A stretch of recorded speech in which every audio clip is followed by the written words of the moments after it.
أما بعد فأعوذ بالله من الشيطان الرجيم بسم الله الرحمن الرحيم وإذ قال ربك للملائكة إني جاعل في الأرض خليفة.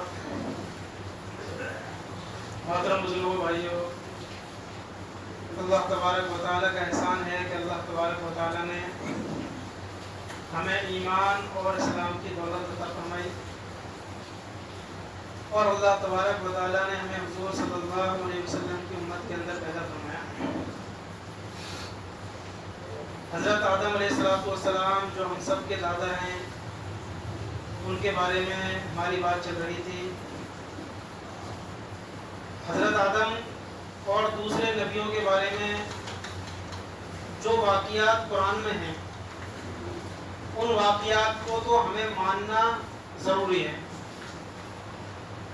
ان پر ہمیں یقین رکھنا ضروری ہے۔ جتنا واقعہ جس نبی کے بارے میں جتنا واقعہ قرآن میں موجود ہے، اس کو تو ہمیں جو کا تو ماننا ضروری ہے، اس لیے اس میں کوئی شک اور شبہ کی بات ہی نہیں۔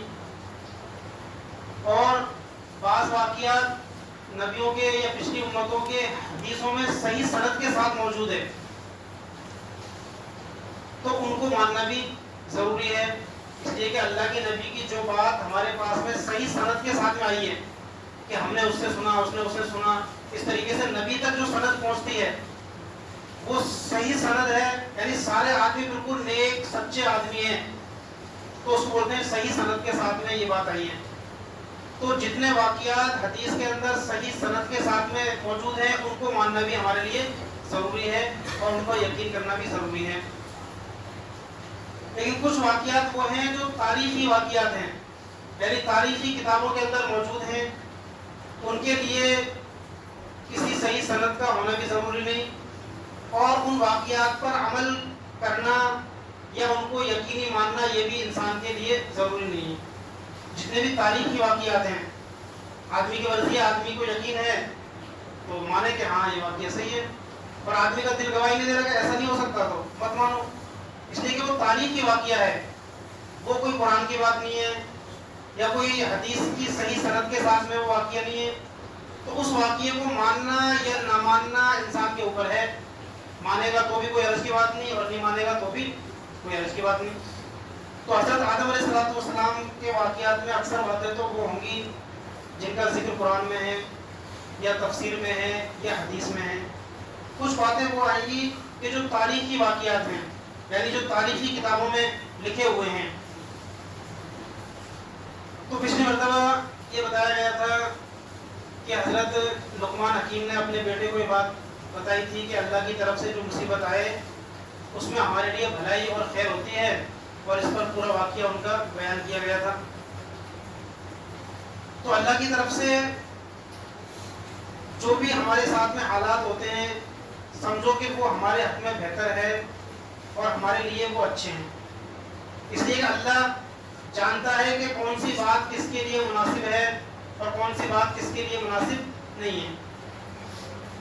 بعض مرتبہ انسان اللہ سے کسی ایسی چیز کی دعا کرتا ہے کہ اس چیز کا ملنا انسان کے لیے مناسب نہیں ہے، اب چونکہ انسان اس بات کو نہیں جانتا، لیکن اللہ اس بات کو جانتا ہے کہ انسان کے لیے اس چیز کا ہونا مناسب ہے اور انسان کے لیے اس چیز کا ہونا مناسب نہیں ہے۔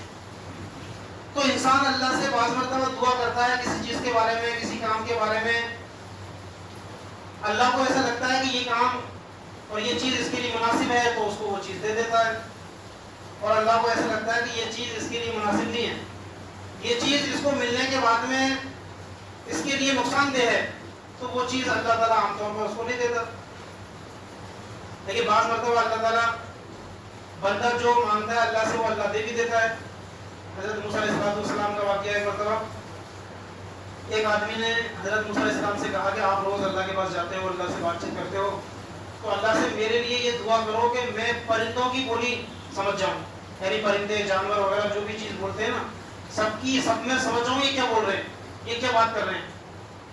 تو حضرت موسیٰ علیہ السلام نے اس سے منع کیا کہ دیکھو اس سے تمہارا کوئی فائدہ نہیں ہے، پرندے کیا بولتے ہیں، کیا بات کرتے ہیں، اس سے ہمیں کیا مطلب، ہو سکتا ہے ہمارے بارے میں وہ کچھ بات کرتے ہوں اور ہم سمجھ جائیں تو ہمیں پریشانی ہوگی، ہم پریشان ہوں گے بلا وجہ، تو اس چیز کی دعا کرنے کی ضرورت نہیں ہے۔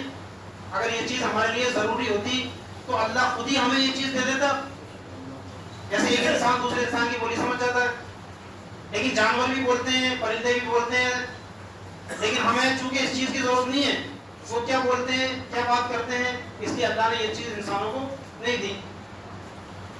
تو اس آدمی نے کہا کہ نہیں مجھے تو چاہیے یہ چیز اور آپ تو دعا کر دو اللہ سے، میں تو سارے جانوروں کی بولی سمجھنے لگے ہوں.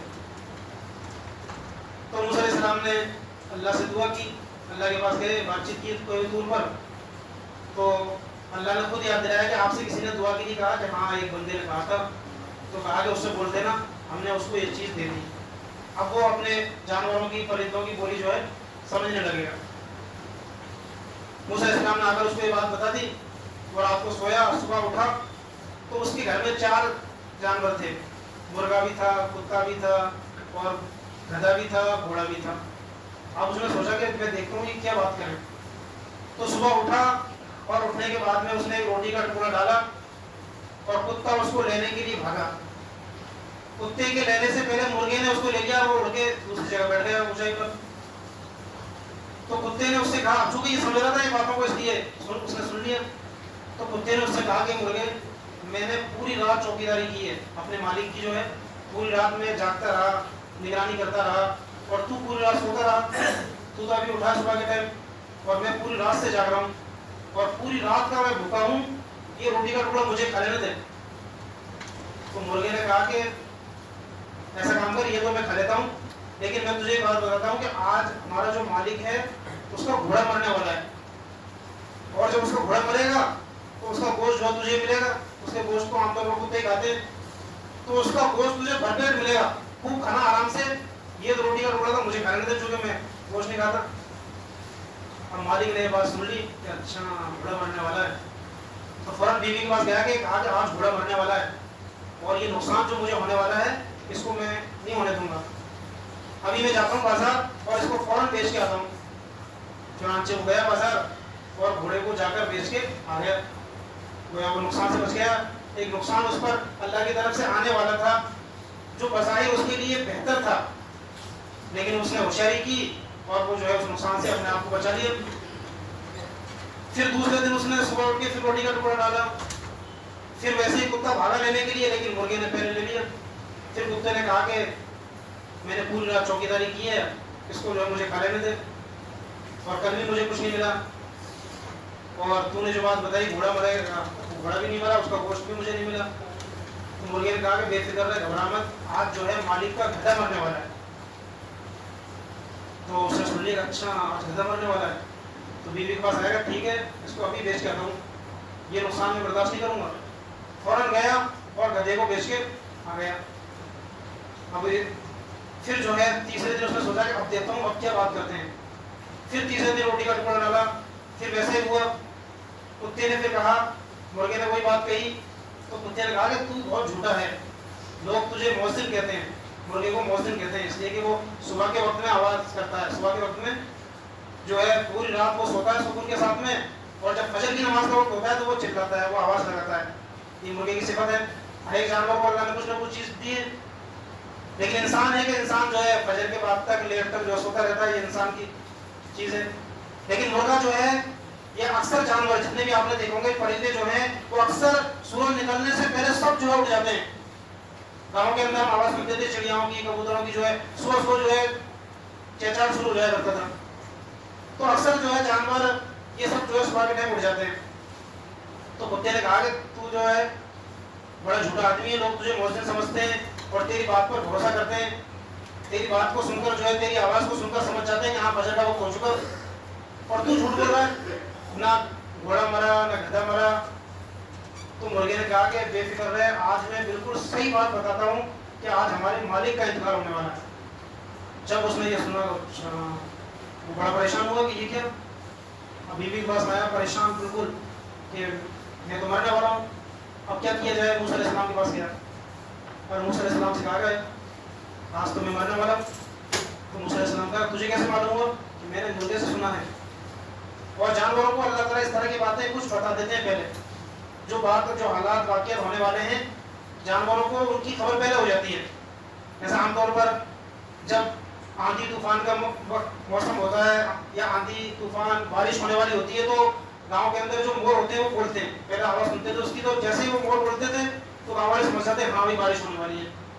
ایسی ایک جانور ہے، اس کا ایک پرندہ ہے، اس کا نام ہے، کچھ نام بھول گیا میں، وہ اپنی چونچ جب زمین میں ڈالتا ہے تو سمجھ جاؤ کہ بارش ہونے والی ہے، اور ایسا ہی ہوتا ہے۔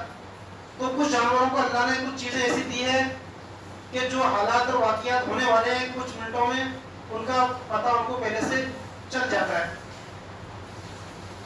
تو اس نے کہا کہ میں نے اپنے مرغے سے بات سنی ہے، اس نے کہا ہے کہ آج مالک کا انتقال ہونے والا ہے۔ تو موسیٰ علیہ السلام نے کہا کہ بھائی اب اس میں کچھ نہیں کر سکتا، میں نے تم سے پہلے ہی منع کیا تھا کہ تم ایسی دعا مت کرو، پرندوں کی بولی سمجھنے کی تمہیں کیا ضرورت ہے، بلا بات تمہیں میرا وجہ تم پریشان ہوگے، اب اس میں کچھ نہیں کر سکتا۔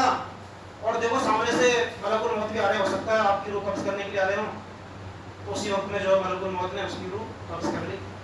تو اس سے کیا پتہ چلا کہ انسان کو اللہ نے جو چیز جس کے لیے مناسب رہتی ہے وہ چیز اللہ خود اس کو دے دیتا ہے۔ ہر انسان کے بارے میں اللہ جانتا ہے، قیامت تک آنے والے تمام انسانوں کے حالات سے اللہ واقف ہے، کس کو کس چیز کی ضرورت ہے، کس کے لیے کیا چیز مناسب ہے، کس کے لیے کیا چیز مناسب نہیں ہے، وہ ساری چیزیں اللہ تعالیٰ خود اپنے بندوں کا خیال رکھتا ہے آگے سے آگے۔ ماں باپ اپنی اولاد کا کتنا خیال رکھتے ہیں ہم سب جانتے ہیں، اللہ تو ماں باپ سے زیادہ اپنے بندوں کا خیال رکھنے والا ہے۔ اس لیے جس کو اللہ نے جو چیز دی، جس کو اللہ نے جیسا بنایا، جس کے لیے اللہ نے جو فیصلہ کیا، سمجھو کہ وہی اس کے حق میں بہتر تھا۔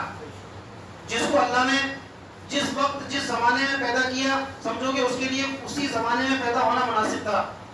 بہت سے لوگ تمنا کرتے ہیں کہ ہم تو جو ہے نبی کے زمانے میں ہوتے، صحابہ کے زمانے میں ہوتے تو بہت اچھا رہتا، لیکن اس بات کو اللہ جانتا ہے کہ ہو سکتا ہم اس وقت ہوں اور ہم بجائے نبی کی اتباع کرنے کے، ہو سکتا نبی کی مخالفت میں اترے، جیسے کہ بہت سے لوگ بڑے بڑے سردار مکہ کے نبی کی مخالفت میں اترے اور نبی سے مقابلہ کیا اور دنیا اور آخرت میں ذلیل ہوئے۔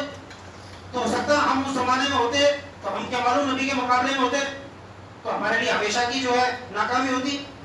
تو اس لیے اللہ نے جس کو جس وقت جس زمانے میں پیدا کیا ہے اس کے لیے اسی وقت اسی زمانے میں پیدا ہونا مناسب تھا، اور جس کے لیے جتنا دنیا میں رہنا مناسب ہے اللہ تعالیٰ اس کو اتنا ہی دنیا میں عام طور پر رکھتا ہے۔ اس لیے آدمی کو دعا بھی اس طریقے سے کرنی چاہیے۔ بہت سے لوگ دنیاوی پریشانیوں سے، مصیبتوں سے، تکلیفوں سے پریشان ہو کر مرنے کی دعا کرنے لگتے ہیں۔ تو اس لیے آدمی کو نہ مرنے کی دعا کرنی ہے، بلکہ دعا بھی اگر کرنی ہے تو اس طریقے سے دعا کرے کہ اللہ جب تک میرے لیے زندگی بہتر ہو مجھے زندگی عطا فرما، اور جب میرے لیے موت بہتر ہو تو مجھے موت عطا فرما۔ یعنی میرے لیے مرنا مناسب ہو، اب تو جانتا ہے میرے لیے کیا مناسب ہے، میں تو جانتا نہیں۔ میرے لیے اگر دنیا میں اور رہنا اور زندہ رہنا میرے حق میں بہتر ہو، میرے حق میں مناسب ہو تو مجھے زندہ رکھ، اور میرے لیے مرنا بہتر ہو تو مجھے موت عطا فرما۔ اس طریقے سے آدمی دعا کرے تو پھر اللہ اس کے لیے وہی فیصلہ کرے گا جو اس کے حق میں ہوگا۔ عام طور پر آدمی لمبی عمر کی دعا کرتا ہے کہ مجھے لمبی عمر عطا فرما، میری لمبی عمر ہو، لیکن لمبی عمر ہونا اس وقت تو ٹھیک ہے کہ آدمی اللہ کی فرما برداری کرے، اللہ کی عبادت کرے، نمازوں کی پابندی کرے، اللہ کے احکامات کو پورا کرے، گناہوں سے بچے، تب تو آدمی کے لیے زیادہ لمبی عمر بہتر ہے کہ جتنا زیادہ آدمی جیے گا اتنی نمازیں ہوں گی، اتنی عبادتیں زیادہ ہوں گی، اتنا ہی اللہ کا ذکر زیادہ ہوگا۔ لیکن اگر آدمی اللہ کی عبادت نہیں کرتا، اللہ کی عبادت سے دور ہے، اللہ کے احکامات سے دور ہے، شریعت سے دور ہے، دین سے دور ہے، اور اللہ کی نافرمانیوں میں، گناہوں میں مبتلا ہے، تو اس کے لیے لمبی زندگی، اس کے لیے زیادہ جینا، یہ اس کے لیے خطرے کی چیز ہے اور زیادہ۔ لیکن جتنا زیادہ وہ زندہ رہے گا اتنا زیادہ گناہ کرے گا۔ ایک آدمی بیاج کا کام کرتا ہے یا شراب کا کاروبار کرتا ہے یا جوا کا کاروبار کرتا ہے، اب جتنا زیادہ وہ زندگی میں دنیا میں رہے گا اتنا ہی یہ گناہ اس کے زیادہ ہوں گے، تو اس کے لیے یہ مصیبت کی چیز ہے۔ تو اس لیے آدمی دعا بھی کرنی ہو تو آدمی جو ہے اللہ سے عافیت مانگے کہ اللہ مجھے دونوں جہاں کی عافیت عطا فرما، مجھے دونوں جہاں میں سکون عطا فرما، اور جب تک میرے لیے دنیا میں رہنا مناسب ہو، میرے لیے دنیا میں رہنا اچھا ہو تو مجھے زندہ رکھ، اور جب میرے لیے مرنا بہتر ہو تو مجھے موت عطا فرما. تو اس طریقے سے آدمی دعا مانگے. ورنہ عام طور پر جو ہے آدمی اپنے لیے کوئی ایسی چیز مانگتا ہے کہ جو اس کو اچھی لگ رہی ہے, اس کو اچھا لگ رہا ہے, اور وہ سمجھتا ہے کہ یہ چیز مجھے مل جائے تو میرا فائدہ ہوگا. لیکن اللہ جانتا ہے اس چیز کو کہ یہ چیز اس کے حق میں مناسب ہے یا نہیں, یہ چیز اس کے حق میں بہتر ہے یا نہیں. اس لیے حضرت آدم علیہ السلام کے واقعات سے بہت ساری باتیں اور بہت ساری عبرت کی چیزیں یہ ہمیں ملتی ہیں. تو ان ساری باتوں کو جو ہے سیکھنا, سمجھنا, ان پر عمل کرنا یہ ہمارے لیے بہت مناسب ہے. اللہ تعالیٰ ہم سب کو عمل کی توفیق